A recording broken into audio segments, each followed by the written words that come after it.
Hello students, today we will discuss literary devices used in the poem Dust of Snow. So the very first we are taking is imagery. What do you mean by imagery, children? Imagery is one of the poetic devices when images which are evoked in the mind of the readers through words, that is called imagery.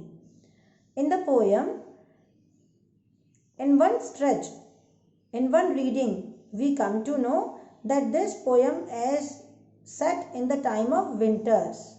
How? Because hemlock tree is covered with snow, that's why.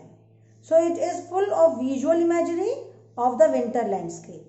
Second thing, the poet Robert Frost says that he is alone on the path. He is just traveling all alone, and he stands under the hemlock tree when he is lost in his deep thinking.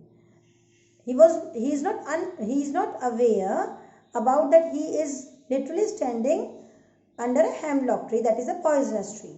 So here lonely traveler also describes mental state of the poet, because his mental state is not good in the poem. He is depressed, his mood is sullen, and he is sad. Second poetic device we will take, children, alliteration. What is alliteration? Occurrence of the same sound at the beginning of adjacent or closely connected words. Okay. For example, I hope you do remember this example. She sells seashells. This, or not marble nor the gilded monument. So not and nor and. In the same way, when consonant sound is repeated in closely connected or adjacent words, that means it is alliteration. Consonant sound. Okay. Occurrence of the same consonant sound. Example, has given my heart. Has, H is used over here. Given my heart, again H is here. So it is in the same line, closely connected. So H sound is repeated. How to write alliteration, children? We underline H at both the places, and then we write H sound is repeated. In the given lesson it is not underlined because you are supposed to underline. It is requested. And saved some part. And see SS, saved some part. So you are supposed to underline SS, and S sound is repeated. So this is alliteration. Let's come to symbolism. What do you mean by symbolism, children? When symbol is used to represent an object or an idea that has deeper meaning than literal, that is symbolism. So what are the symbols used in the poem by the poet Robert Frost in Dust of Snow? A crow, a hemlock tree, snow. The dust of snow. So crow is associated with what? Sorrow, bad omen. So all these, a crow, a hemlock tree, and dust of snow, all these are associated with sorrow, sad times. How are these associated with sad times? Because in the society, a crow is always associated with bad omen, harbinger of bad omen, that something bad would happen. That is that a crow brings all negativity. That's why this is a symbol of negativity. A hemlock tree, it is a tree that grows in Europe, and it is a poisonous tree. So poisonous tree, it means it also associated with bad or sorrowful. Then we come to snow. Snow means hardship, and snow means hardship as well as that hard work that brings gloom and distress in life. So snow, a crow, and a hemlock tree, all these are associated with sorrow. So these are symbols used by Robert Frost. As I told you yesterday also, let me repeat you, children.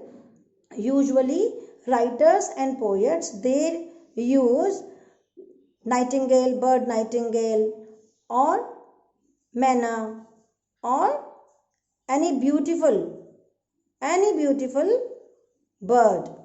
Why? Because it brings positivity. Trees are used usually by the writers and poets. Oak tree and such tree, the pine trees, in such kind of trees where they are associated with all positivity. In the same way, snow is used over here. Usually, that springtime is associated, that the way writers and poets do write. So usually positive objects are taken. I want to say usually positive objects are taken to show positivity in the poems and in the prose. But here Robert Frost just took that way that was not travelled by many again. So he made the use of a crow, a hemlock tree, and snow that are closely associated with sorrow. And he says through this kind of choice of the objects as a symbol in his poem, he wants to say that nothing in the nature has negative impact. Everything has positive impact. How? Because this shows that the way a crow, a hemlock tree, and snow are taken in the poem, this shows the poet's depressed and gloomy mood. No doubt, he is depressed, he is in sullen mood. That's why he made the use of such kind of symbols. But at the same time, he wants to give message to all the readers that these symbols instrumental in bringing about a deep positive change in his mood. He was completely in distress. He was not happy. He was not joyful. But when he was in deep thinking and came and stood under a hemlock tree, he received flakes of snow on his body. Which part of body it's not described over there, and that just made him happy. So in this poem, the poet wants to say nature has all the beauty, and each part, each object, each particle of nature, each living being of nature, each non-living also of nature has all the positivity. Nothing is negative in nature, and nature has immense power to change the mindset and the mood of the person.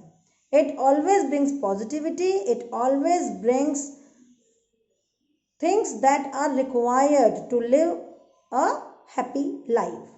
So here nature is healing. Nature is called a healing object in the poem. So we have used imagery, we discussed imagery, alliteration, and symbolism, poetic devices that are used in the poem.